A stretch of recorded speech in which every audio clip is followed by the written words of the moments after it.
രാഹുൽ പൊട്ടിച്ച അണുബോംബ് മോദിയുടെ കസേര ഇളക്കുകയാണ്.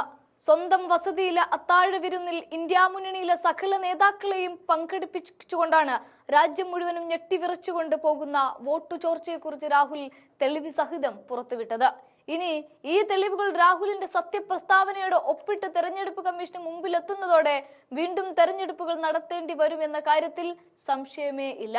ഇവിടെ സുപ്രീം കോടതിക്ക് മുന്നിൽ കൂടി രാഹുൽ ഗാന്ധി തെളിവുകൾ ഒന്നൊന്നായി നിരത്തിക്കഴിഞ്ഞാൽ പിന്നെ ഒന്നും നോക്കേണ്ട.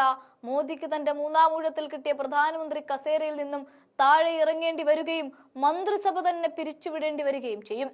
ഈ വിഷയങ്ങളൊക്കെ ഇവിടെ നിൽക്കുമ്പോൾ തന്നെയാണ് സുപ്രീം കോടതി തെരഞ്ഞെടുപ്പ് കമ്മീഷനെതിരെ മറ്റൊരു യുദ്ധത്തിന് കെട്ടിപ്പുറപ്പെട്ടിരിക്കുന്നത്.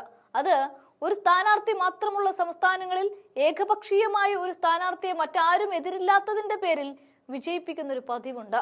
എന്നാൽ ഇവിടെയാണ് EVM എന്ന ഇലക്ട്രോണിക് വോട്ടിംഗ് മെഷീനിൽ നോട്ട എന്ന് മറ്റൊരു സ്ഥാനാർത്ഥി ഉള്ളത്. ഇവരിൽ ആരുമല്ല, നൺ ഓഫ് ദി എബവ്. അതാണ് നോട്ട എന്നതുകൊണ്ട് അർത്ഥമാക്കുന്നത്. അതായത് ഒരു സ്ഥാനാർത്ഥി ആണ് എങ്കിലും അയാൾക്കെതിരെയും വോട്ട് രേഖപ്പെടുത്താനുള്ള ഒരു കോളമുണ്ട്, ഒരു ഓപ്ഷൻ ഉണ്ട്, ഒരു ബട്ടൺ ഉണ്ട്. അതാണ് നോട്ട. എന്നാൽ കഴിഞ്ഞ ലോക്സഭാ തെരഞ്ഞെടുപ്പിൽ ഗുജറാത്തിലെ സൂററ്റിൽ കോൺഗ്രസ് സ്ഥാനാർത്ഥി പത്രിക പിൻവലിച്ചതുകൊണ്ട് തെരഞ്ഞെടുപ്പിൽ മത്സരിക്കാതെ വിട്ടുനിന്നപ്പോഴും മധ്യപ്രദേശിലെ ഇൻഡോർ മണ്ഡലത്തിൽ സ്ഥാനാർത്ഥിയുടെ പത്രിക അകാരണമായി തള്ളുകയും ഒക്കെ ചെയ്തതോടെ ഈ രണ്ടു മണ്ഡലങ്ങളിലും പിന്നീട് വന്നത് BJP സ്ഥാനാർത്ഥിയാണ്. ആ സ്ഥാനാർത്ഥിയെ ഏകപക്ഷീയമായി വിജയിച്ചു എന്ന് തെരഞ്ഞെടുപ്പ് കമ്മീഷൻ പ്രഖ്യാപിക്കുകയുമായിരുന്നു. അവിടെ നോട്ട എണ്ണിയതേയില്ല. എന്നാൽ നോട്ട എണ്ണാത്തതിനെതിരെ സുപ്രീം കോടതി ഇപ്പോൾ വടി എടുത്തിരിക്കുകയാണ്. തീർച്ചയായും ഇത് വിജയിച്ച് MP ആയി രണ്ടു മണ്ഡലങ്ങളുടെയും BJP നേതാക്കളെ നല്ലതുപോലെ ബാധിക്കും. ഇവിടെ നോട്ട് എണ്ണാത്തതിനെ കുറിച്ച് സുപ്രീം കോടതി ചോദിച്ചത് മത്സര രംഗത്തുള്ള ഏക സ്ഥാനാർത്ഥിയെ തങ്ങളുടെ പ്രതിനിധിയായി നിയമനിർമ്മാണ സഭകളിലേക്ക് അയക്കുന്നതിനോട് ഭൂരിഭാഗം വോട്ടർമാർക്കും താല്പര്യം ഇല്ലെങ്കിൽ അവർ നോട്ടയ്ക്ക് വോട്ട് രേഖപ്പെടുത്തില്ലേ എന്നാണ് സുപ്രീം കോടതി ചോദിച്ചത്. അങ്ങനെ നിങ്ങൾക്ക് തോന്നിയവരെ നിങ്ങൾക്ക് വിജയിപ്പിച്ച് MP-യോ MLA-യോ ഒന്നും ആക്കാൻ പറ്റില്ല.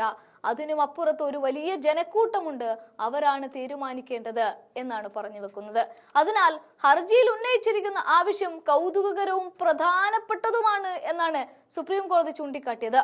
ഇന്ത്യയിൽ വിരളമായി മാത്രമാണ് ഒരു സ്ഥാനാർത്ഥി മാത്രം മത്സര രംഗത്ത് അവശേഷിക്കുന്ന സാഹചര്യം ഉണ്ടാകുന്നത് എന്നും തെരഞ്ഞെടുപ്പ് കമ്മീഷൻ അവിടെ ചൂണ്ടിക്കാട്ടുന്നുണ്ട്.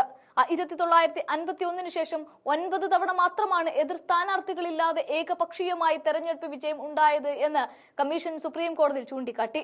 1991 ശേഷം ഒരു തവണ മാത്രമാണ് ഇത്തരം ഒരു സാഹചര്യം ഉണ്ടായത് എന്നും കമ്മീഷൻ എടുത്തു പറയുന്നുണ്ട്. ഒരു സ്ഥാനാർത്ഥി മാത്രമാണ് മത്സര രംഗത്തുള്ളത് എങ്കിലും തെരഞ്ഞെടുപ്പ് നടത്തി നോട്ടയ്ക്ക് ലഭിച്ച വോട്ടുകൾ എണ്ണണമെന്ന ആവശ്യത്തെ തെരഞ്ഞെടുപ്പ് കമ്മീഷനും കേന്ദ്ര സർക്കാരും ശക്തമായി എതിർക്കുകയായിരുന്നു. എന്നാൽ ഇക്കാര്യത്തിൽ വിശദമായ വാദം കേൾക്കാനാണ് സുപ്രീം കോടതിയുടെ തീരുമാനം. ആ തീരുമാനം അന്തിമമാകുമ്പോൾ ഈ രണ്ടു മണ്ഡലങ്ങളിലെയും സ്ഥാനാർത്ഥികൾ അങ്ങനെ വിജയിച്ച് ഇപ്പോൾ MP ആയി ആ കസേരകളിൽ ഇരിപ്പുറപ്പിക്കുന്നവർക്ക് താഴെ ഇറങ്ങേണ്ടി വരും.